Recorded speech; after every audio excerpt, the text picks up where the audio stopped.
Hello and welcome again to Engineering Physics, and in this video we would be having a sample problem on projectile motion for an object thrown horizontally. So the initial velocity in this example is to be oriented horizontally. Okay, so in this sample problem, an object is thrown horizontally with a velocity of 15 meters per second from the top of a building 50 meters high, and we would now be solving for the following. So first things first, so let us now illustrate the problem for us to better visualize it. So suppose that this is now to be the building, and it is said in the problem that it is to be 50 meters high. So with that, this is now to be 50 meters high. And since no additional parameters was given in the problem, we are to assume that the object, so let's pretend that this is now to be the object. So it is now to be thrown exactly at the 50-meter mark. So that is to be our assumption. Okay, so with that, so if this is now to be our object, so let's say that that is to be our object. It is said here that the object is thrown horizontally. So with that, the initial velocity is now to be oriented like this. So with such, our VI is now to be equal to 15 meters per second. Okay, so with that, if the ball is now to be thrown in that manner, so the ball would now be traveling in this particular manner. So this is now to be its trajectory, and at some point, of course, it would now be dropping to the ground. So let's pretend that this is now to be your ground. So at some point, of course, it would now reach the ground. So once again, so I would be drawing the projectile here. So apologies if my drawing is not to be accurate. So let's pretend that this is now to be the trajectory. So for example, so there. So once again, at this particular part, so we would now be having a distance from its initial position up until this area or this location. And this location is now to be our range. So this is now to be our range, and this is now to be the x distance. Okay, so going back to our question, or going back to the question, we are to solve for the time it will take to travel to the ground. So with that, for our question A, so we are now solving for the time.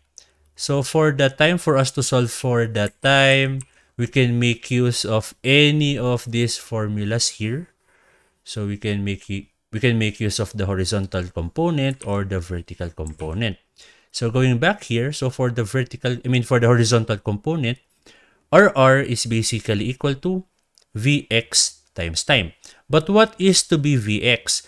So in the previous video, I have told you there that the x component at any part of your projectile is to be constant. So going back here, so once again, the x component of every velocity is now to be constant. So with that, we would now be getting the x component of this particular VI. But since it is said here that the object was thrown vertically, the object was thrown horizontally, I should say. So with that, our VI is to be equal to our VIX also. So once again, our VIX is to be equal to 15 meters per second since it is to be thrown horizontally. And our VIY, so we'll just be writing it here. So our VIY is to be equal to 0. So if you don't believe me, so 15 meters cosine 0, since it is now to be thrown horizontally, so this is to be 15, so this is to be the x component. And as for the y component, so 15 sine 0, so that is now to be equal to 0. Okay, so with that, we already know the value of our Vx, but we do not know the value for our r, and we still do not know the value for our t because we are actually solving for the value for t. So with such, we cannot make use of this equation right now.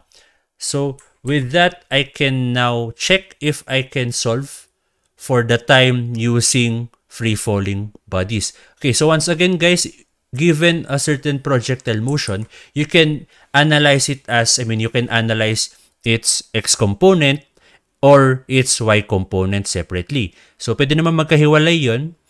Okay, so with that, so I will now try to check if I can solve for the time using free fall. So, using the y component. So, in y component, so we can make use of any of this. But in my case, I want to make use of this one. And why is that the case? Because in this case, so if this is now to be Ry, so Ry is actually given in the problem already, Vit is already given, and gravity is already given. So with that, so if I am to rewrite it here, so y is now to be equal to Vit plus gt squared divided by 2. So substituting known values, so as for the value for y, so this is actually the value for your y. So from this point up until this point. So that is now to be equal to 50. But take note, guys, that this 50 here is measured from your origin going downwards. So with that, if it is now to be going downwards, your y should be negative. So negative 50. Okay, so this is now to be equal to, so what is to be Vit? So take note, guys, that if you are measuring its y component, this should be Viy. So free fall. So this is, you should take into consideration the y component here. So with that, since our Viy is to be equal to 0, so this is to be equal to 0, thus 0 times t, or 0 times any number, is to be equal to 0. So 0. So what about for gravity? So plus g. So plus, and take note that your gravity is always acting downwards. Thus, negative. So negative 9.81 meters per second squared times time squared divided by 2. Okay, so solving for the value for t. So t squared is now to be equal to negative 50. So cross multiplying times 2 divided by negative 9.81. Okay, so now solving for the time, looking at the calculator to your left. So negative 50 times 2 divided by negative 9.81. So our answer here is to be 10.1936. However, that is just to be this. So what about if we would now be getting the square root of both sides for us to arrive at an answer of just letter T? So square root of answer, and our answer here is now to be equal to 3.1928 seconds. So this is now to be our time. So it took 3.1928 seconds for the object to reach the ground. Okay, so that is for letter A. So what about for letter B? So for letter B, we are to get the velocity 3 seconds after being thrown. So V at 3 seconds. Okay, so for the velocity, so that may be, so approximately it might be this velocity here. So for pretend that this is now to be the velocity. And as you can see, it should have its own x component and of course the y component. So y component, so Vy and Vx respectively. And for you to solve for those, for you to solve for the resultant, so your V3, so your V3 seconds, or let's say your Vf after 3 seconds, that is basically equal to the square root of, so via Pythagorean theorem, Vx squared plus Vy squared. So Vx squared plus Vy squared. So if you want to know the direction, so that angle is to be equal to the arctangent of Vy over Vx. So let us discuss that later. Okay, so like what I have said earlier, that the Vx at the start, or the horizontal component of the velocity at the start, will be the same throughout. So Vx here, Vx here, Vx here, and up until here would be the same. So with that, our Vx once again would remain constant, and that is still 15 meters per second. So that is now to be throughout. So if I am now to divide this into two parts. So let's say that this is now to be for the x component, and this is now to be for the y component. So for the x component, our Vx is still 15 meters per second. What about for our y? So for our Vy, of course, it wouldn't be constant any longer. So your your Vy here is not to be the same with your Vy here, and it would not be the same with your Vy here. And that is because of the presence of gravity. So your gravity is to be affecting the velocity vertically, because of course, gravity is to be an acceleration that is to be directed vertically downwards. So with that, so for your Vy at 3 seconds, this is equal to your initial Vi. So Viy, or the initial velocity, plus gt. So if you can see here, this is basically it. So Vf is equal to Vi plus gt. Okay, so with that, so for your Vy, this is now to be equal to, so what is to be your Viy?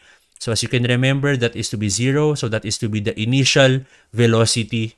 So with that, 0 meters per second plus negative 9.81 times, so what is to be the time? So would we be using this? Short answer, no, we wouldn't be using that, because we are actually solving for the velocity 3 seconds after being thrown, with such 3 seconds. And solving for that, so looking at the calculator to your left, so negative 9.81 times 3. So our velocity here is now to be equal to negative 29.43 meters per second. Okay, so what does this negative symbol here signify? So it signifies that it is indeed going downwards. So if we are to redraw it, so let's say that this is now to be your resultant. And for its x component, so its x component is to be this value, and its y component is now to be this value. So for its y component, as you can see in the calculator, so this is now to be negative 29.43 meters per second. So negative indicates that it is to be going downwards. And as for its x component, so that is to be 15 meters per second. So 15 meters per second. Okay, so for us to get the value for Vf at 3 seconds, so that is basically the square root of 15 squared plus 29.43 squared. So it really does not matter if you would be including the negative symbol here, because you would still be squaring it. So you would just be having the same answer. So if you would be including a negative symbol there, so same thing. You would still be squaring it, and you would still be arriving at an answer that is positive. So with that, so for our Vf after 3 seconds, this is now to be equal to, so the square root of 15 squared plus negative 29.43 squared. Okay, so our answer here is now to be equal to, so 33.0322 meters per second. So this is now to be the magnitude of your velocity. So what if you want to know the direction? So for its direction, so in projectile motion, it is better if you would be measuring from the horizontal. As to why, that is because during board exams, the examiner almost always asks the angle in reference with the horizontal in terms of projectile motion. So with that, let us just solve for this angle theta. Okay, so for that angle theta, so I would just be removing this. So if I am to copy this to the other side, so if I am to project this at this location, they are basically the same. So this magnitude here is also the same with this particular magnitude here. So negative 29.43 meters per second. So as you can see, they are basically the same. And there. Okay, so if this is now to be its vertical component, if you are to solve for this angle theta here, so using SOHCAHTOA once again, So if you want to use sine, so we have here your hypotenuse, which is 33.0322. We have here your opposite side, and we have here your adjacent side.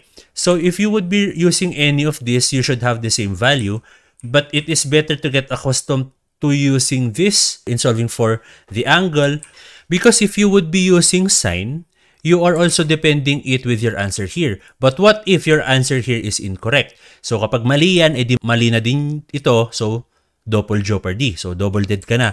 And for example, nagkamali ka dito and you did not use this answer in solving for the angle, you still have a chance to get the point here. So may pag-asa ka pa rin makuha yung point mo dito. So with that, once again, if you did it right, you can make use of any of this. But it is better, once again, to get accustomed in using your tangent. Okay, so with that, so tangent theta is equal to, so opposite over adjacent. So the opposite from your angle is now to be 29.43. And take note, please use absolute value. So 29.43 divided by, so opposite divided by adjacent, and that is now to be 15. So 15 meters per second, meters per second. And for you to get the angle theta, so theta is now to be equal to the arctangent of 29.43 divided by 15. So with that, our angle theta is now to be equal to, so looking at the calculator to your left, so arctangent of 29.43 divided by 15. So 62.99 degrees. So with that, our answer for our VF, so rewriting it here.